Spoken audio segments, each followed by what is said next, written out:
백튜브입니다. 요즘 미세먼지가 너무 많아져서 목도 좀 아픈 것 같고 눈도 좀 따가운 것 같습니다. 일반적으로 생각할 때에는 이 미세먼지가 중국에서 온 것 같은데 연구 결과들을 살펴보면 중국 영향이 아니라는 결과들이 꽤 많아서 이게 왜 이런지 알아보겠습니다. 먼저 연구 결과들을 살펴보면 미세먼지에 대한 중국의 영향이 들쑥날쑥합니다. 30%가 안 된다는 연구부터 시작해서 80%가 넘어갈 때도 있다는 연구 결과도 있습니다. 이게 왜 이럴까요? 연구하시는 분이 데이터를 조작했을까요? 데이터를 조작한 것 같지는 않고 언제 데이터를 수집했느냐에 따라 편차가 심하게 나타나는 것으로 보입니다. 우리나라 미세먼지의 경우 심할 때는 전 세계에서 제일 심한 축에 들 때도 있지만 또 여름에 비가 많이 올 때라든지 날씨 맑은 가을날이라든지 겨울에 시베리아 쪽에서 바람이 부는 날에는 깨끗한 날도 많이 있습니다. 그러니까 연평균을 내보면 그렇게까지 심하지는 않습니다. 그런데 이게 의미가 있습니까? 우리는 우리가 불편감을 느끼게 되는 고농도 미세먼지가 있는 날에 대해 관심이 있는데 연평균 데이터나 무슨 여름에 조사한 자료를 가져오면 그게 무슨 의미가 있겠습니까? 물론 학술적으로는 가치가 있을 겁니다만 우리가 알고 싶어하는 것은 그런 자료가 아닙니다. 여러 자료를 찾아보면 일단 전체 미세먼지 중 중국에서 온 양이 그렇게까지 극단적으로 많지는 않습니다. 하지만 이 미세먼지 농도가 봄에 조사된 경우에는 다른 계절에 비해서 중국의 영향이 많아지는 경향이 있습니다. 특히 미세먼지가 매우 많아서 우리가 불편감을 겪는 날에는 중국발 미세먼지가 전체 미세먼지의 80%가 넘기도 합니다. 다만 이런 시기가 순간적으로 있고 연평균으로 보자면 깨끗한 날이 더 많기 때문에 전체 통계에는 이런 상황이 덜 반영되게 됩니다. 어떤 사람이 밤에 오줌을 싸는 증상으로 병원에 갔다고 생각을 해봅시다. 원인을 찾아봤더니 자기 전에 맥주를 마신 날에 오줌을 쌉니다. 그럼 보통 사람은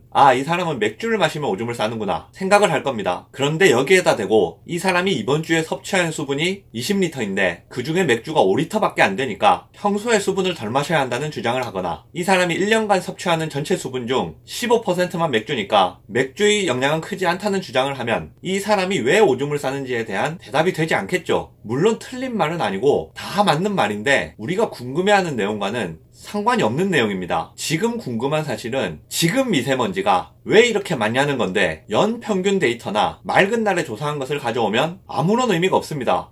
영상 요약하겠습니다. 연평균으로 보면 중국발 미세먼지는 전체 미세먼지에 대한 기여도가 높지는 않습니다만 미세먼지 농도가 높은 날에 한해서는 대부분의 경우에 주 원인은 중국발 미세먼지가 맞습니다.